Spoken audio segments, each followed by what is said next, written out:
Assalamualaikum warahmatullahi wabarakatuh. Kami dari kelompok 4 yang beranggotakan rekan saya Nurul Ashifa Julia, Maisalwa Humairo, dan saya sendiri Salsabila Zahra. Di sini kelompok 4 akan membahas tentang keterampilan sosial. Membahas tentang keterampilan sosial, bahwasanya manusia adalah makhluk sosial yang tidak bisa hidup sendiri-sendiri.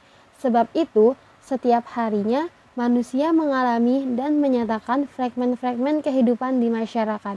Sebab itu, kita harus mengerti dan menghayati proses kehidupan.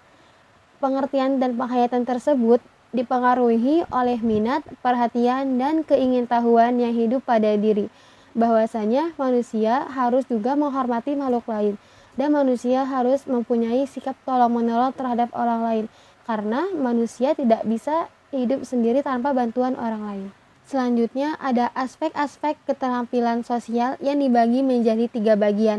Yang pertama ada keterampilan mental, yang kedua keterampilan personal, dan yang ketiga keterampilan sosial. Pada keterampilan mental merupakan nilai atau pandangan hidup dan sikap seseorang untuk dapat melihat sikap mental atau mentalitas dalam sebuah pandangan seseorang untuk menjalankan kehidupan yang dapat diterapkannya sehari-hari. Bahwasanya kehidupan yang dijalankan dengan baik yaitu orang yang memiliki pandangan bahwa hidup ini dapat diperbaiki, menghargai usaha manusia dalam mencapai hasil yang lebih baik. Selanjutnya, mempunyai kesadaran waktu yang tinggi dan mampu menyatakan dan menghargai pendapat atau gagasan orang lain. Kedua, ada keterampilan personal. Keterampilan personal tentang sistem psikofisik yang ada pada suatu individu yang dapat menentukan karakteristik, tingkah laku, dan pola pikirnya. Kepribadian terbentuk sejak lahir dan juga pengaruh dari lingkungannya. Lingkungan sekitarnya, lingkungan tempat tinggalnya, kepribadian seseorang itu luas dan cenderung mengalami perubahan. Akan tetapi, kepribadian itu mempunyai sifat dasar yang mencirikan kepribadian secara normal. Jadi, kepribadian seseorang itu dapat dipengaruhi oleh lingkungan sekitarnya, tetapi kita masih tetap bisa dapat mengubahnya. Dan dari lingkungan sekitar itu juga kita mendapatkan pendidikan, dapat merubah pola pikir kita, karakteristik kita.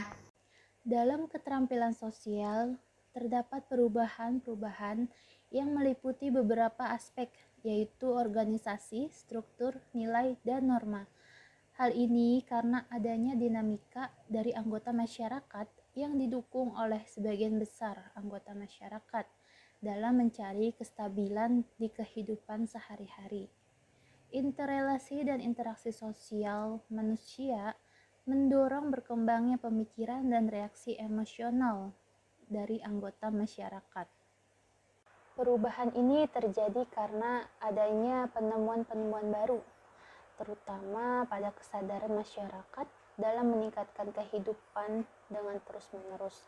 Lalu ada kualitas anggota masyarakat di mana tergabung pada kelompok yang kreatif, dan juga persaingan antara masyarakat dalam mencapai prestasi yang diinginkan. Lalu adanya dorongan kepada anggota masyarakat yang telah tercapai prestasi.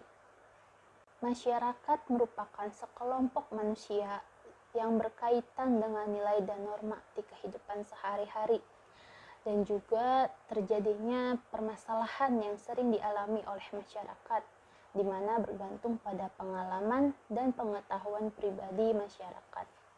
Keterampilan sosial ini diperoleh karena terdapat proses dalam belajar individu, lalu cara mengatasi dan melakukan interaksi sosial yang lebih baik. Kemudian, terdapat bentuk-bentuk dalam keterampilan sosial. Yang pertama, ada perilaku yang berhubungan pada diri sendiri, di mana anak cenderung mengekspresikan dirinya dalam mengenal dan berkaitan erat pada perasaan anak. Kedua, ada perilaku yang berhubungan pada orang lain. Nah, perilaku ini sangat penting bagi AUD karena agar anak dapat berinteraksi dengan orang lain. Sebab anak juga tidak kurang perhatian dengan temannya dan memudahkan anak dalam berinteraksi sosial. Ketiga, ada perilaku terhadap tuntutan dan tugas akademik, di mana anak sebaiknya bertanya kepada guru jika ia mendapat kesulitan dalam belajar. Jangan sampai anak menjadi kurang aktif dan tidak berinteraksi sosial di kelas. Dan terakhir, ada perilaku yang berhubungan pada lingkungan sekitar, di mana anak memiliki sikap peduli terhadap lingkungan sekitar atau saling membantu dengan teman sebayanya. Hal ini agar menjadikan anak pribadi yang lebih baik lagi. Dapat kita ketahui bahwa bentuk-bentuk keterampilan sosial juga ada pada perkembangan anak sesuai dengan usianya. Pertama, ada self-relate behavior, di mana usia 4 tahun yang sangat antusias, usia 5 tahun yang kadang malu atau jarang berbicara, dan usia 6 tahun yang mementingkan dirinya sendiri dan menjadi orang yang paling benar. Lalu kedua, ada talk-relate behavior, di mana usia 4 tahun mampu membereskan alat bermain dan menarik perhatian. Usia 5 tahun yang ingin disuruh, senang bersekolah, dan usia 6 tahun yang menyukai tugas sekolah dan menerima pekerjaan rumah. Ketiga, ada environmental behavior, di mana usia 4 tahun anak lebih suka memakai baju orang lain, usia 5 tahun yang sering membantu, usia 6 tahun yang menjadi pengganggu. Dan terakhir ada interpersonal behavior, di mana usia 4 tahun anak menyukai bekerja sama dengan temannya, usia 5 tahun yang senang bermain berkelompok, dan usia 6 tahun yang cenderung bermain di luar atau di dalam kelas. Nah, keterampilan sosial ini dapat kita bagi menjadi dua bentuk, yaitu keterampilan sosial dasar dan keterampilan sosial lanjut. Keterampilan sosial dasar ini terdapat keterampilan anak dalam berkomunikasi, bermain, bekerja sama, dan juga menanggapi suatu hal dengan positif. Sedangkan keterampilan sosial lanjut terdapat keterampilan anak dalam menerima kritikan, menolak sesuatu dengan baik, memiliki sikap yang asertif, dan mampu menyikapi setiap gangguan dalam mengontrol emosinya. Dengan begitu, keterampilan sosial ini sangat dibutuhkan agar anak dapat berinteraksi di lingkungan sekitar. Selanjutnya, faktor keterampilan sosial yang akan dijelaskan oleh Salsabila Zahra. Selanjutnya adalah faktor-faktor keterampilan. Anak mempelajari keterampilan sosial tersebut melalui interaksi mereka yang dilakukan sehari-hari dengan orang lain sebagai kemampuan yang didapatkan melalui proses pembelajaran. Maka perkembangan keterampilan sosial anak tergantung pada berbagai faktor. Pengalaman interaksinya dengan lingkungan sekitar sebagai sarana dan media pembelajaran. Nah, berikut ini ada faktor-faktor yang mempengaruhi keterampilan sosial anak. Yang pertama, kondisi anak. Kondisi anak yang mempengaruhi tingkat keterampilan sosial anak, karena kondisi anak itu bermacam-macam. Ada anak yang temperamen, ada anak yang kurang percaya diri, malu-malu. Jadi itu juga merupakan mempengaruhi keterampilan sosial anak. Interaksi anak dengan lingkungannya, lingkungan yang sangat berpengaruh terhadap perkembangan keterampilan sosial. Lingkungan itu harus diperhatikan dari anak kecil, karena lingkungan itu dapat mempengaruhi pola pikir anak, karakteristik anak. Jika lingkungannya baik, maka pola pikir dan karakteristik anak pun akan baik. Usia yang menentukan perkembangan. Biasanya, anak usia dini itu masih memiliki masa egosentris yang tinggi. Nah, jadi ini mempengaruhi keterampilan sosialnya. Lalu ada jenis kelamin. Jenis kelamin laki-laki dan perempuan itu juga salah satu faktor yang mempengaruhi keterampilan sosialnya, karena berbeda keterampilan sosial anak laki-laki dan keterampilan sosial anak perempuan. Keadaan sosial ekonominya, biasanya anak yang memiliki sosial ekonomi yang baik, maka kepercayaan dirinya pun akan lebih tinggi. Lalu ada pendidikan orang tua, mempengaruhi bagaimana anak bersikap dengan lingkungannya. Karena jika orang tua memiliki parenting yang baik, maka orang tua tersebut dapat memperlakukan anak dan mendidik anak dengan baik pula. Selanjutnya, jumlah saudara. Keterampilan sosial dan interpersonal anak mempunyai pengaruh positif melalui interaksi dengan saudara kandung. Jadi jika anak itu mempunyai kakak, adik, itu juga mempengaruhi keterampilan sosialnya. Struktur keluarga akan berpengaruh terhadap keterampilan sosial anak. Lalu yang terakhir ada pekerjaan. Pekerjaan akan berpengaruh terhadap keterampilan sosial. Pekerjaan di sini maksudnya adalah pekerjaan orang tua. Jadi jika orang tua mempunyai banyak waktu dengan anak, maka keterampilan sosial anak pun akan menjadi lebih baik. Di sini ada faktor keterampilan sosial anak dibagi menjadi dua bagian, ada faktor internal dan ada faktor eksternal. Faktor internal yang pertama ada kapasitas mental, emosi, dan intelijensi. Jadi jika anak mempunyai kecerdasan dan intelektual yang tinggi, maka keterampilan sosial anak pun akan berkembang dengan baik. Jika anak dapat mengendalikan emosinya dengan baik, maka itu pun akan mempengaruhi keterampilan sosial anak tersebut. Lalu yang kedua ada kematangan. Jika anak mempunyai kematangan sikap, kematangan berpikir, maka keterampilan sosialnya pun akan menjadi baik. Lalu di sini ada faktor eksternalnya. Yang pertama itu keluarga.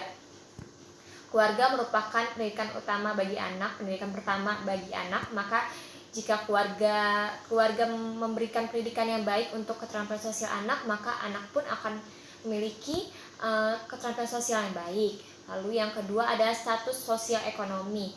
Biasanya ini sering sekali terjadi di masyarakat. Jika anak yang mempunyai sosial ekonomi yang baik, maka anak akan memiliki kepercayaan diri yang tinggi. Yang ketiga ada pendidikan.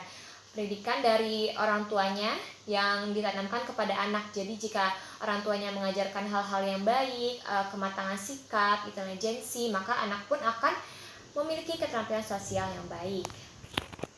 Materi selanjutnya, stimulasi-stimulasi perkembangan untuk anak usia dini dalam menerapkan keterampilan sosial. Pertumbuhan dan perkembangan anak pada masa Golden Age lebih cepat dari usia setelahnya. Hal ini dikarenakan perkembangan otak yang mencapai 80%. Stimulasi yang diberikan juga harus sesuai dengan proses dan tahap perkembangan anak.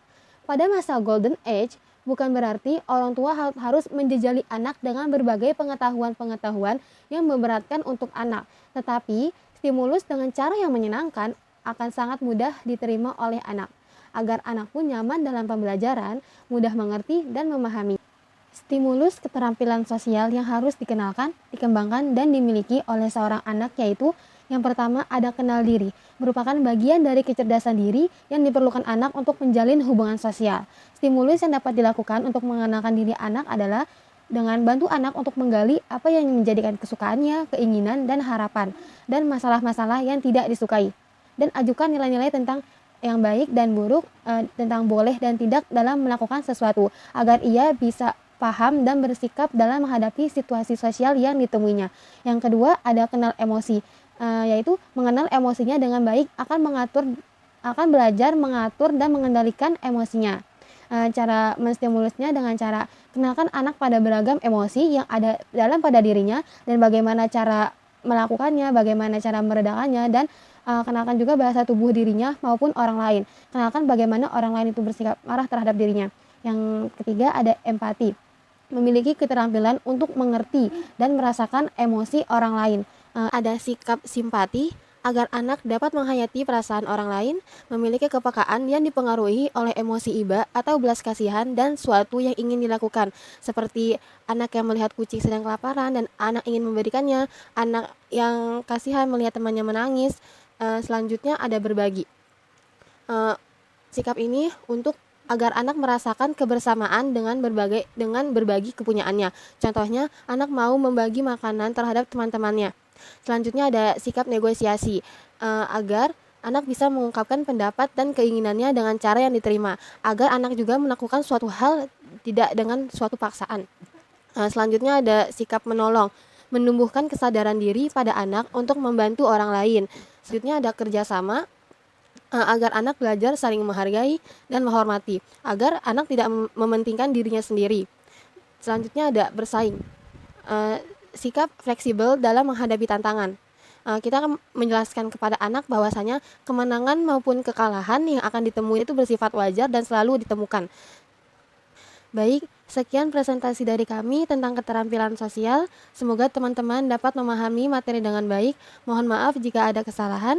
Jika ada pertanyaan boleh diajukan kepada kami. Wassalamualaikum warahmatullahi wabarakatuh. Assalamualaikum teman-teman. Gimana kabar hari ini? Baik, alhamdulillah. Nah, hari ini kita akan belajar tentang mengenal diri, mengenal emosi, dan negosiasi. Nah, sebelum belajar kita berdoa dulu ya, ikutin ibu, oke? Satu jari kanan, satu jari kiri, ku gabung jadi dua, jadilah jembatan. Dua jari kanan, dua jari kiri, ku gabung jadi empat, jadilah kamera. Tiga jari kanan, tiga jari kiri, ku gabung jadi enam, jadilah menara. Empat jari kanan, empat jari kiri, ku gabung jadi delapan, jadilah kelinci. Lima jari kanan, lima jari kiri, ku gabung jadi 10, ku mulai berdoa. Bismillahirrahmanirrahim. Alhamdulillahirabbil alamin. Ar-Rahmanir-Rahim. Maliki yaumiddin. Iyyaka na'budu wa iyyaka nasta'in. Ihdinas siratal mustaqim. Siratal ladzina an'amta 'alaihim ghairil maghdubi 'alaihim waladdallin. Amin. Sekarang kita akan mengenal identitas tentang beruang dan kelinci. Nah, teman-teman tahu nggak ini hewan apa? Ini namanya beruang. Ada yang tahu nggak beruang tinggalnya di mana? Di dalam gua. Selain itu, beruang juga bisa memanjat pohon. Beruang ini ada dua jenis, yaitu beruang kutub dan beruang madu. Beruang madu itu bisa memanjat pohon, sedangkan beruang kutub itu tinggal di kutub utara atau di dataran salju. Nah, beruang ini juga hidup dengan ibu, ayah, dan keluarganya yang lain. Sama kayak kita, teman-teman. Nah, setelah itu, ada yang tahu nggak ini hewan apa? Kelinci. Pastinya udah pada tahu ya ini hewan apa. Lucu, imut ya. Nah, ada yang tahu nggak kelinci ini tinggalnya di mana? Apa? Lucu, imut ya. Nah, ada yang tahu nggak kelinci ini tinggalnya di mana? Iya, kelinci ini tinggalnya di bawah pohon. Dan di mana-mana dia ada, di atas rumput. Oh iya, kelinci ini sukanya makan wortel loh. Makan wortel, makan rumput ya. Kelinci juga hidup dengan keluarganya. Ada ibu, ayah, kakak, sama adik. Oh iya, teman-teman ada yang suka nggak sama kelinci? Pastinya pada suka ya, karena kelinci kan imut ya. Siapa yang suka tunjuk tangan? Nah, dari cerita tadi, teman-teman ada yang mau nggak mengenal dirinya? Ceritain identitas diri, kayak nama, keluarga, umurnya berapa. Yuk. Nih, misalnya, nama Kahfi, usianya 5 tahun. Tinggalnya sama ibu, ayah, kakak, dan adik. Tinggalnya di daerah Tangerang. Nah, selanjutnya ibu akan memberikan sebuah gambar emosi. Nah, nanti teman-teman jawab ya. Pertama ada ini. Ekspresi apakah ini? Ekspresi seneng. Terus ada ekspresi sedih. Terus ekspresi apakah ini? Ekspresi marah. Ini ekspresi apa ya? Ekspresi takut. Nah, selanjutnya ada ekspresi apa ya ini ya? Ekspresi apa? Ekspresi kaget atau terkejut. Nah, terakhir nih ekspresi apa nih? Ada yang tahu nggak nih? Ekspresi apa? Ayo, ekspresi jijik. Nah, sekarang ibu akan bertanya siapa yang di sini suka nangis. Ayo, karena apa? Karena nggak mau belajar. Ayo, selain nangis, siapa yang suka marah? Siapa yang suka sedih karena nggak dibeliin mainan?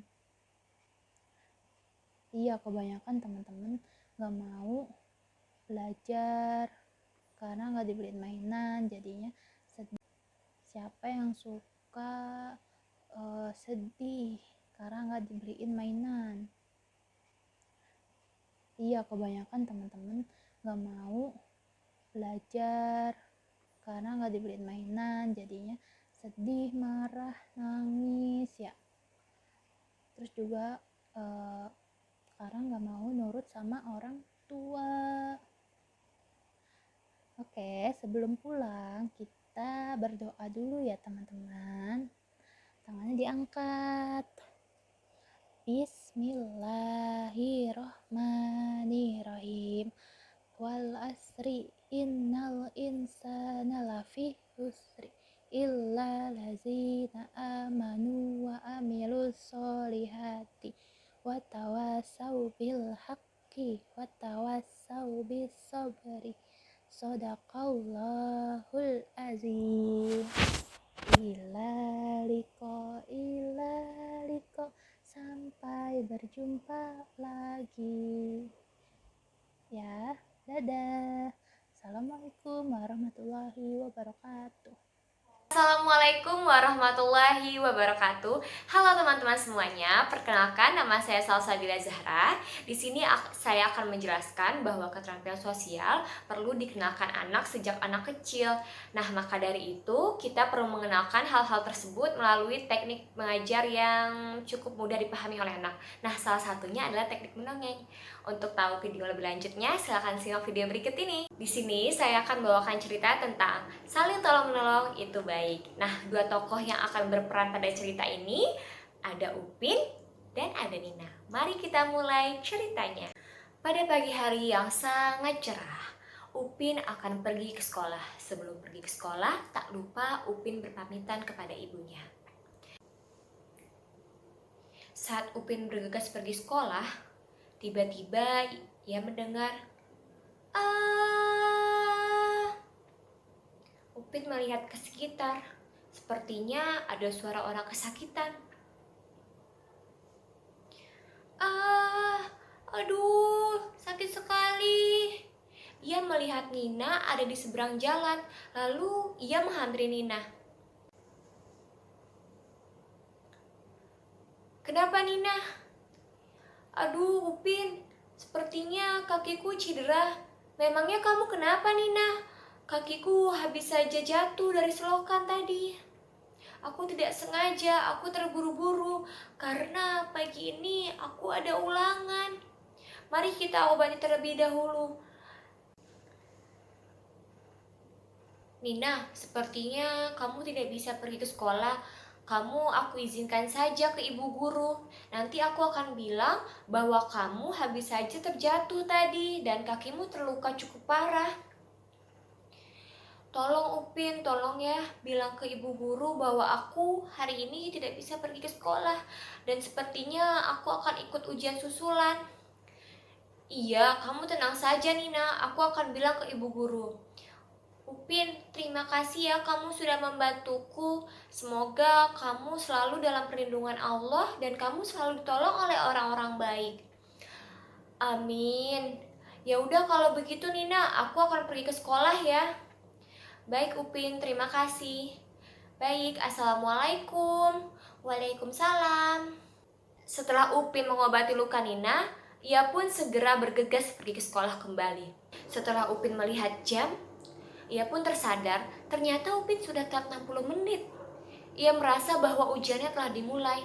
Upin pun merasakan perasaan sedikit takut. Ia takut gurunya akan memarahi Upin, tidak akan menerima Upin, dan Upin tidak bisa ikut ujian susulan.